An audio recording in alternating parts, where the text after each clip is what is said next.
you're 2 tournaments in. You're leading for Angler of the Year. Obviously, there's 3 tournaments to go, 2 to get to the championship. And you told me earlier this year we had talked. Yep. You know, your goal is to get to Otter Tail, to the championship. So 2 tournaments in, you're feeling pretty good. You're headed to Lake Erie. My understanding, that's a numbers deal out there. Walk us through what happened on Lake Erie. Yeah. If you want to catch fish, Mike, I mean, it's something different out there. It's something that, you know, people have to experience sometime, because you were catching so many fish. It was just a matter of getting the numbers fish, you know. First day I ended up, you know, I had 22 pounds on 5, which I figured was good. It wasn't great, but it kept me in it. I was in, I think, 32nd place after the first day or something. So, you know, I had confidence there. I'm like, you know what, I did this at Chamberlain. I'm sitting in striking distance. I can do well that second day. Not much honestly changed. The wind direction stayed the same, the temperature, everything. But for some reason, you know, my water got cleared up or something. And the second day, you know, we just struggled to get those 4 to 5 pound fish to bite, you know, and we needed all those and then try to get a 6 or 7 pounder. So, it was just one of those things where, you know, it just didn't roll, and I didn't have enough experience out at Erie to know which direction those fish, you know, went. You know, you're fishing out in the middle of nowhere, trolling crankbaits, you know, striking crankbaits, and they can go any direction. You know, you're just guessing at that point which direction they're going to go. So, sure.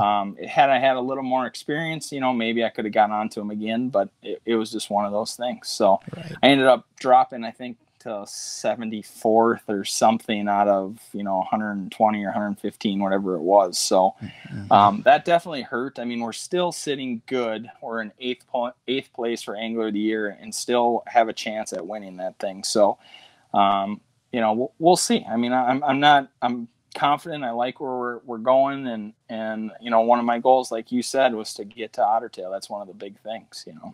Right. So where is tournament 4, and tell us a little bit about your thoughts heading into that. Yeah, so tournament 4, we're going back to South Dakota, just above Chamberlain. We're going to Mobridge, which is pool up. You know, it's been a long time since I've been there. But I'm excited about it. You know, I'm traveling with Kevin McCoy and Eric McCoy, and they've done very well out there. It's one of those things where I'm hoping, you know, the first 2 tournaments I had my rod in my hand, I was pitching, you know, I was much more comfortable than open water trolling out in the middle of nowhere, you know. So going into this third one, you know, around here, that's what we do, is pitch and whatnot. So, you know, I'm hoping Mobridge kind of sets up that way, and it sounds like it's going to. So, you know, I'm excited to get there. You know, that's coming up. I think we leave in a couple weeks or something for that. So it should be good. So. Sure. So let's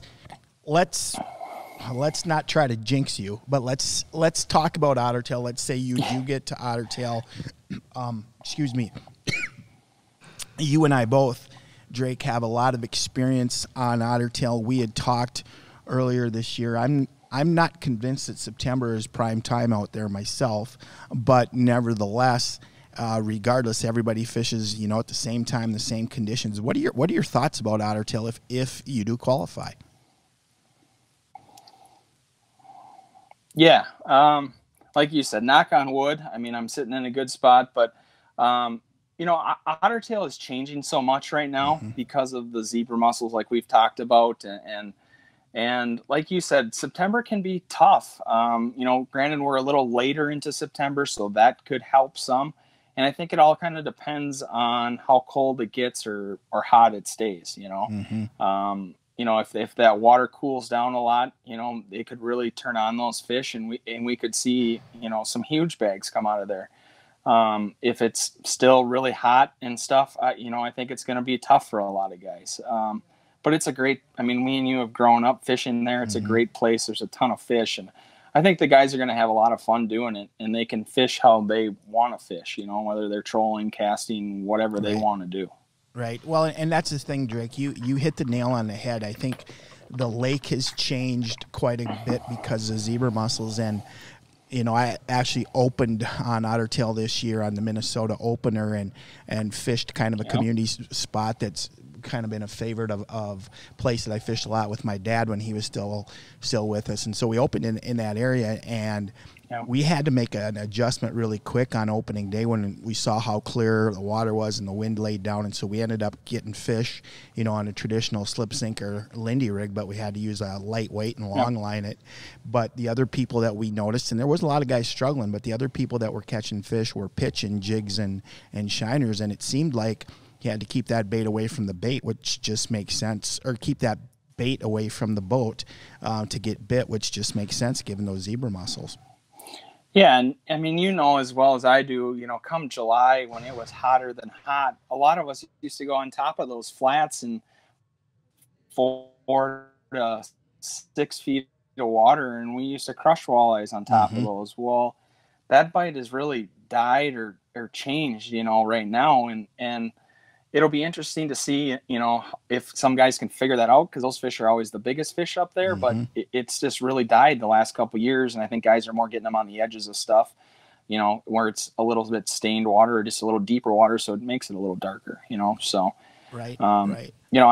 It'll be interesting to see. I think I'll be excited to cast some rage swimmers, some crater jigs, and and maybe we'll end up Lindy rigging or pulling spinners. We'll see what all shakes down, and regardless, it'll be fun.